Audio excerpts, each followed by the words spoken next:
Hey, welcome back to another devlog on Little Adventure Tale. Since the last one, it's probably been about 4 years. I'll just put that up on screen right now. But yeah, one of the things that's changed is I'm gonna put the game on Steam. I'm really focusing on a PC build. But yeah, come check out the Steam page, wishlist it.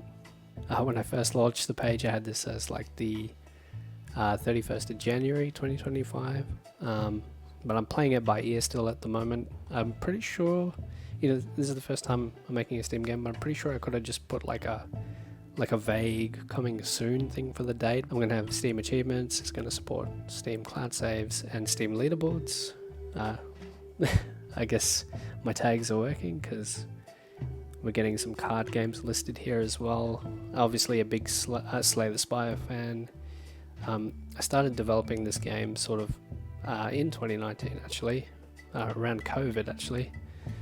I've been working on and off as like a hobby of mine, but yeah, I guess the game's matured enough now to put in front of people and hopefully they like it. Just a fair bit of polishing and additional content that needs to be added. This whole Steam thing, it's been really interesting, and apparently quite hard to get right because you have to do some wish list gathering and things like that, including leaving regular updates here. Like I plan to post one just after this video with my progress and hopefully not have such long gaps in between devlogs. But yeah, it's really come quite a long way. I might make a video about what the game sort of used to look like. Okay, I guess talking about stuff that's different from the game since the last devlog, probably just a quick screenshot here of the guild. So you can purchase companions. There are 6 companion classes in the game here. You can see a few listed here: Shield Seer, Spirit Doctor, Cleric. They all have their own cards, and you can mix and match them with the player classes. There is Rogue, Knight, and Mage for player, and they're pretty much done. I could add more stuff, and maybe I will, but they're quite playable now. So that's on the left hand side here, and on the right hand side you can sort of gain more gold by accepting a quest, and you have to do stuff like reach a certain amount of towns. So with like Slay the Spire, you have your rest site, your smith, your market and stuff like that. In this game, in Little Adventure Tale, it's all in the one place, but everything costs gold, sort of thing. And yeah, you can see sort of some of these quests, you get a bigger reward, but you have to fight a battle and enemies gain a bit of extra damage and health. So can be some interesting decisions. And this is one of the things that would have changed more recently, is the combat UI here. You can see 2 sort of decks on the left there. It takes up quite a bit of space. The mana's sitting sort of behind the player characters. The player character is sort of in a formation. See the UI very Slay the Spire, sort of inspired with this grey bar across. And the enemies as well, they are in this sort of tight formation here, where you can kind of see 2 buffs on the leader wolf at the back. Imagine if that was sitting on the front wolf, that would sort of clip into this guy here. So I mean, it would still be visible because they render over the top, but it just looks a bit crowded. Playing a lot of different similar games. Like if I pull up Knock on the Coffin lid here, which is another great little deck building game,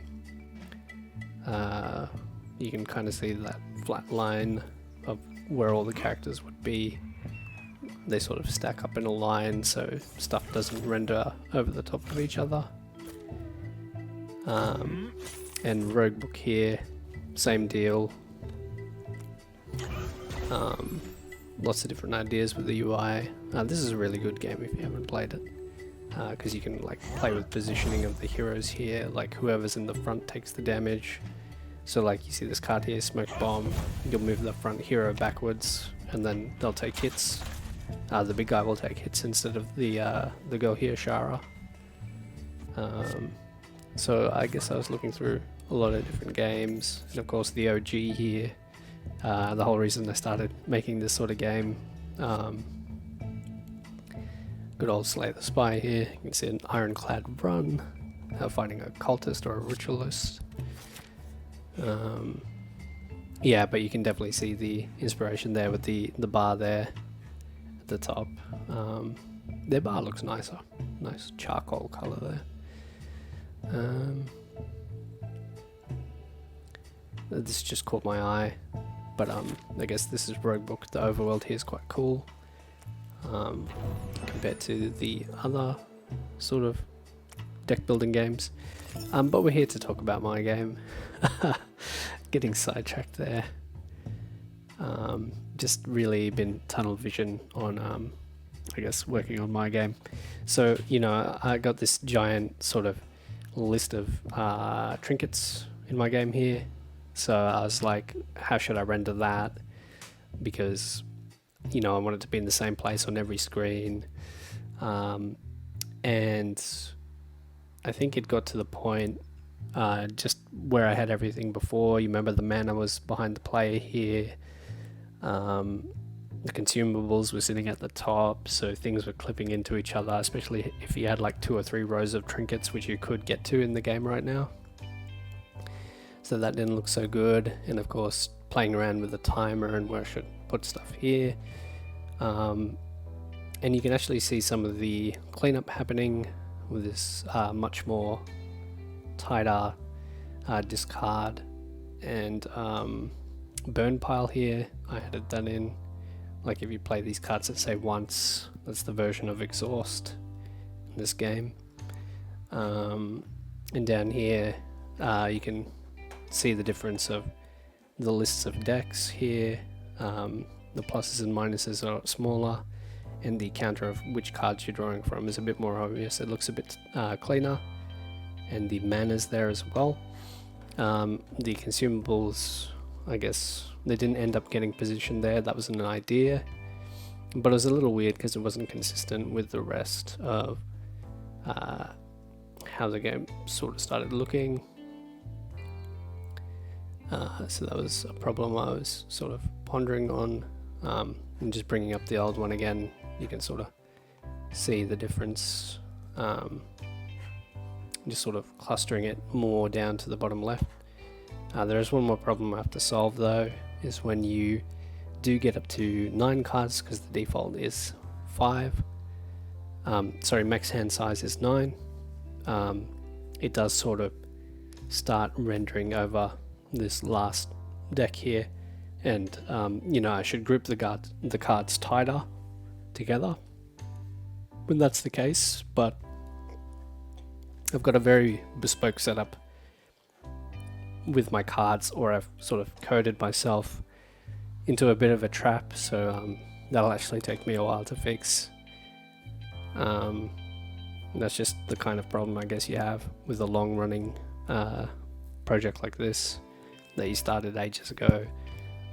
You do have to sort of clean some stuff up, and that does make implementing certain things a bit more difficult. Here's sort of the ideas again of the single line formation. That's what the trinkets ended up looking like. They got shoved in the middle there, and they take up like that whole top half where the grey bar used to be for Slay the Spire. But me getting rid of that, now you can see more of the background, which looks kind of nice. The consumables get left in the top left there. The player actually gets their health back down here again, instead of just sitting up in the top left.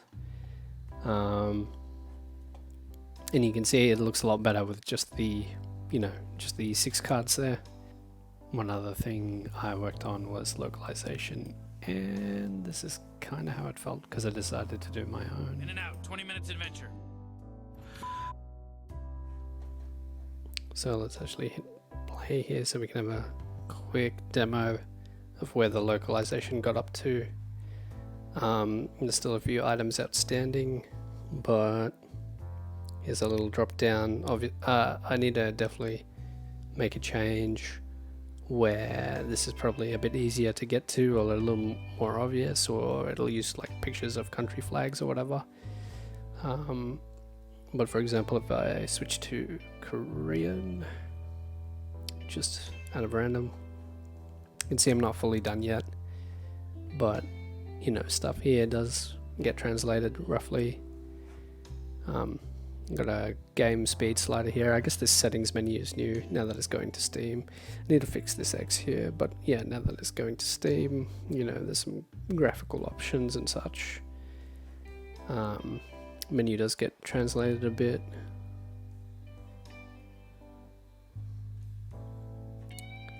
The character, oh yeah, the cursor's different as well, and does the loading thing as well.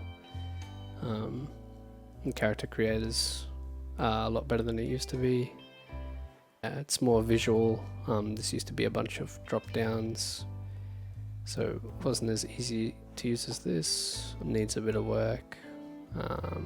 I actually started redoing the settings menu here a bit as well. So this is more for like a computer, because you can quit straight to the desktop here. So that's currently what I'm sort of making adjustments to, hitting play here.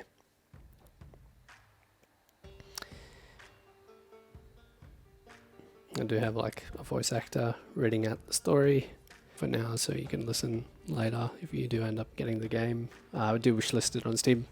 Probably going to mention that a few times throughout the video. This is normally a battle node to begin with. And I did get a potion, but yeah, some stuff that still needs to get localized there. Yeah, it was a lot of work. Writing my own, doing another UI pass soon, because like the town here, for example, you know, looking a bit bare bones. Yeah, here's the upgrade on the smith, and of course the unique thing about my game so far. I guess things might, I mean, I don't even know what my quests do here actually. Now that they're translated. But yeah, we can check out companions decks here, and I guess this is all in Korean, so whoever can read Korean watching this video, I guess that's good for you. I just know what these do off by heart, just from playtesting, and this is the inn. But yeah, pretty bare bones on this menu, so I might want to make that look a bit better. Load into a battle here.